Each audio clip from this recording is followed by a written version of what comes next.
Hello, and welcome to our QPP-SURS presentation on the 2020 Improvement Activity category. This is a four-part series with each of the presentations highlighting one of the four MIPS categories. Today we will give you a short summary of the Improvement Activity category, review the changes for 2020, and go over what you should be doing now to satisfy this category's requirements. The category weight for improvement activities remains the same in 2020 at 15%. To get the full 15%, you must earn 40 points for completing activities. High-weighted activities are worth 20 points and medium-weighted 10 points. Small practices, HPSA, rural, and non-patient-facing clinicians will receive double points for each activity. So if you fall into one of these categories, you only need to complete one high-weighted or two medium-weighted activities to receive the full 40 points. Most improvement activities only require you to perform the activity for 90 days, but check with the Improvement Activity Data Validation Criteria document to be sure. You can find a link to this document later in the presentation. New in 2020, if you plan to report as a group, 50% or more of the group needs to complete the chosen activity. Clinicians can complete the activity during different time periods, but they must all complete the same activities. In 2020, there are two new activities. Both are high-weighted.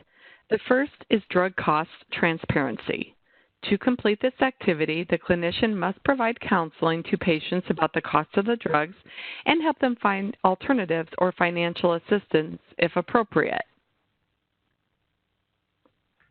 The other high-weighted activity for 2020 is tracking of clinicians' relationship to and responsibility for a patient by reporting macro-patient relationship codes. If the clinicians are using the applicable HCPCS modifiers here on 50% or more of their Medicare claims, they can attest to completion of this activity. CMS is encouraging clinicians to report the relationship codes so patients may be properly attributed to the clinicians. This affects how you are scored on the cost category, which is going to increase in weight in the coming years. In 2020, there were 15 activities removed from MIPS. Many of the removed activities revolved around working with the QCDR. A few key removals to note are the end of the CMS study on factors associated with reporting quality measures means there's no more improvement activity credit for participating in this study. The TCPI program also ended in 2019, so there is no longer an improvement activity for TCPI participation.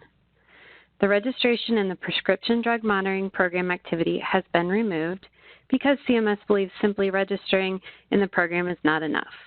They would like clinicians to consult and regularly use the Prescription Drug Monitoring Program and report activity IA-PSPA 6. For similar reasons, the Initiate CDC training on antibiotic stewardship has also been removed. This activity required clinicians to only complete 50% of the training, whereas IA-PSPA 23 requires completion of the entire training. So what should you do now? First of all, look at your activities from last year. Can you report them again this year? Are they still applicable to your practice? Or would maybe either of those two new improvement activities, since they are high-weighted, would those be good for your practice? Are there things that you are doing now, already doing in your practice, that you could get credit for? We also suggest that you review the suggested documentation, as this can change from one year to the next, and often does.